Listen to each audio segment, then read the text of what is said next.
Love Nation, this is Nina. Make sure you like, share, and subscribe. We'll be continuing now with Chapter 7 of this counter lawsuit from Justin Baldoni to Blake Lively. And we are definitely into the juicier part of this counter lawsuit, exposing a lot of alleged tea. Like, share, subscribe, you guys, and here we go. This set of messages is from Justin Baldoni and Jen Abel. It is labeled Monday, June 3rd at 6:04 p.m. Just for context as we continue to read. These messages say, from Jen Abel, "Hi, Jamie just filled me in about BookCon. I know this is devastating and such a kick in the gut. It's petty and childish at this point. I'm just making sure you're okay. We will get through this. Eye on the prize. Her attending BookCon is a win for the film ultimately. And if she wants to drag her behind to Texas, then let her. You can be home with your family, which is important." Justin responds, "She kicked me out officially from the film now. She's finishing it all. I can't be involved. Music, sound, VFX, everything. I'll make it through somehow. Just need to fill it all." Justin also says on the right side of this, it says, "Hey, can we get a call on the books to discuss overall strategy and also the sensitivity of what we are going into with the release? I love Steph there as well and Jamie, etc." Jen Abel responds to Justin by saying, "Absolutely, Steph is still recovering from her surgery and likely not available for this until another week. I can check with her schedule and come back to you with dates. We talked about the sensitivity and importance of what we can say about the No More partnership on the last touch base we had with Jamie and Ashmi, as we need to hone in on that messaging and start planting those seeds as we get closer. Also, any word on it if it's been proposed yet to Sony about pushing the release to July?" Justin Baldoni says, "No, this is sensitivity about Blake." And then it says, "Oh, copy," after that entire sentence was blanked out. I am actually personally curious about why that was blanked out, but we'll continue reading. Justin also says underneath that, "Give Jamie a call right now so he can update you on what's happening." Jen responds to him, "Oh boy, okay, calling him now." Then it says, "Just spoke to him. What a horrible person, but nothing we can't handle. What's important is that you do what you need to do and have the space to make a great movie. I'll touch base with Steph and get a sense of her recovery and when she will be up for a call." Wow, okay, that blanked out sentence is very important to the context of this, and I wish it was not blanked out. But let's continue to read. Notably absent from the Times narrative is Blake Lively's insistence on obtaining editing privileges and demanding her own version of the film, a departure from industry standards. Even more egregiously, Blake Lively leveraged her promotional commitments to pressure for the release of her cut. Evidence of Justin Baldoni's efforts to accommodate Blake Lively's demands, including a series of text exchanges with editors who were later replaced by Blake Lively's in favor of her husband's editor, underscores the extreme length Justin Baldoni went to in order to preserve the film's integrity. The Times' willful omission of these critical details not only distorts the truth, but also perpetrates a false narrative that conveniently absolves Blake Lively of her own culpability in the unraveling of professional relationships and the upheaval surrounding the film. The suit continues, excuse me, I'm so sorry. The suit continues. And again, this is to Dreamhouse and the editors. Says Blake's Blake wants you to know when you could be there next week. Editor 2 says, I can fly on Sunday or Monday, up to you guys. Justin Baldini says, and would you prefer to be there or edit from home? Editor 2 says, I honestly don't have a preference. Editor 1 says, and so it begins. Justin responds, we could push for you to stay home. It's up to you. Editor 2 says both has pros and cons. I want Blake to feel like she's getting what she wants so we can move on from this need of hers. And then I'm assuming that this is Justin Baldoni responding to them. For the record, she's been getting what she wants this entire movie. Editor 2 says, I understand. Justin Baldini says, and she's getting to edit, which is what she wants. Let's remember that, LOL. Editor 2 says, yes, and yet. And then Justin Baldini says, true. And again, parts of this is blanked out. But it continues to say from Editor 2, I don't want to give her any opportunity to say, well, because blank was in LA, we could only work certain hours, so I need more time and didn't really get what I needed or whatever it may be. And Justin responds, point is, if you feel it's best and you want to go there, no problem at all.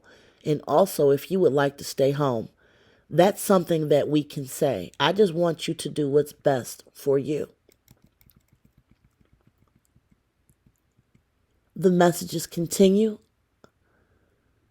The text messages continue, Justin says they are showing it at Book Bonanza. Editor 2 said the whole movie. Justin says, yep, hers. Editor 1 says, wow.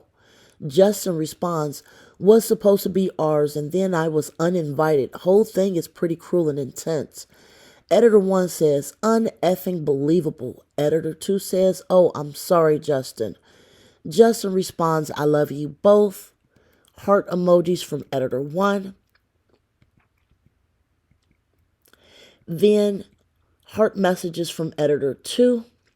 Then Editor 1 says on the right side, I just hope you love or at least stomach the cut that is going out into the world. And Justin responds, haven't seen it yet, can't. The suit continues. Also missing from the article is Blake Lively's demand for an unearned producer credit and coveted PGA mark, a demand that Wayfair and Baldini were forced to concede under duress as documented internally. And this is a copy of the private and confidential PGA letter from Jamie Heath. And this letter reads, hi everyone, I'm writing to tell you all regarding a letter that I wrote on behalf of Justin and myself addressed to the Producers Guild. As you know, we received a request to write a recommendation on behalf of Blake for her to receive the PGA mark. This was a request that we feel was unreasonable and cold-hearted. Essentially, the movie IEWU has been taken unjustly from Justin as a director and essentially from Wayfair's control due to the extortion of Blake Lively. Without going into all the details of the events that has transpired over the months, Justin and I ended up agreeing to write the letter due to feeling trapped. She continues to hold a threat over our heads, and every time we try and hold a line, she uses a threat either directly or indirectly to get us to fold. Make no mistake, I am not suggesting we are literally forced to acquiesce, but given the high profile of the movie, the partnership with Sony, and the amount of money invested, and the need to complete the movie, we have written the letter on her behalf, omitting the truth of how and why she was able to contribute in the ways we listed. There's nothing to do with this letter now. It only serves as a way to memorialize why the letter was sent in the first place, should we ever need to explain it. Thank you, Jamie Heath, Wayfair Studios. And then here is another letter. And it says, and I believe that, this is from Wayfair Studios. And the letter included with the suit reads, June 26th of 2024.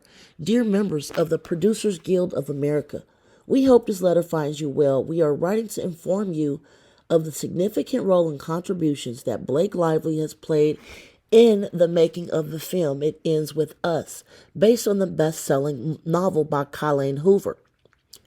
The film was meant a great deal, both personally and to our company, Wayfair Studios, as we optioned the property nearly 5 years ago.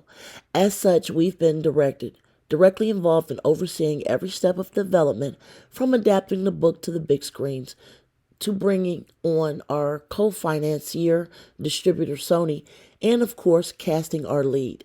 From the time Blake Lively was brought on, she had an instrumental voice in many different aspects of making of the film. Her contributions have been impactful as she consulted with many of the casting options. She helped to refine the script. She redesigned her own wardrobe as well as gave notes on others. She contributed to production design and set decoration, and had influence on how many of the scenes were shot. Blake has been very involved in the post process as well. She has had an active role to edit the sound mix and has made decisions on music selections and scores. She also continues to find creative ways to promote the film so that it can achieve greater success. Since contractually she began the movie with an EP credit, our earlier submission to the PGA did not include her as named producer, but we both feel her contributions have warranted the revised credit and consideration for the PGA mark. On behalf of Wayfair Studios, Justin Baldoni, director, and Jamie Heath, producer. And again, this is what they wrote on June 26th. Okay, now just for reference, you guys, because if this goes to court, I'm sure that this is going to come back. Notice that this was labeled June 26th of 2024. And then notice that this message from Jamie Heath was June 27th. So I'm wondering if this was the next day. So this will probably be coming out in court about how he really felt, and the fact that this was a private and confidential PGA letter for external. So I'm assuming that this might be the next day because there's no year on this message. So we'll definitely be seeing if this comes into play, if this goes to court. Moreover, the article fails to address the fact that Justin Baldoni was systematically sidelined from the marketing of his own film from the very beginning. Justin had insisted on marketing the film with a focus on DV and the survivors, a message that was integral to the film's purpose.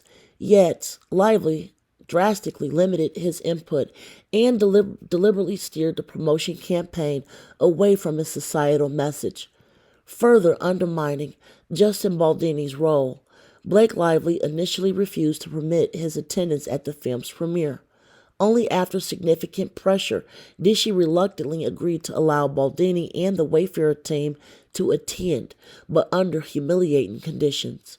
The Wayfair team and their families, including Baldoni and Heath, were segregated from the main cast, barred from exclusive after-party, and forced to organize their own event at additional costs.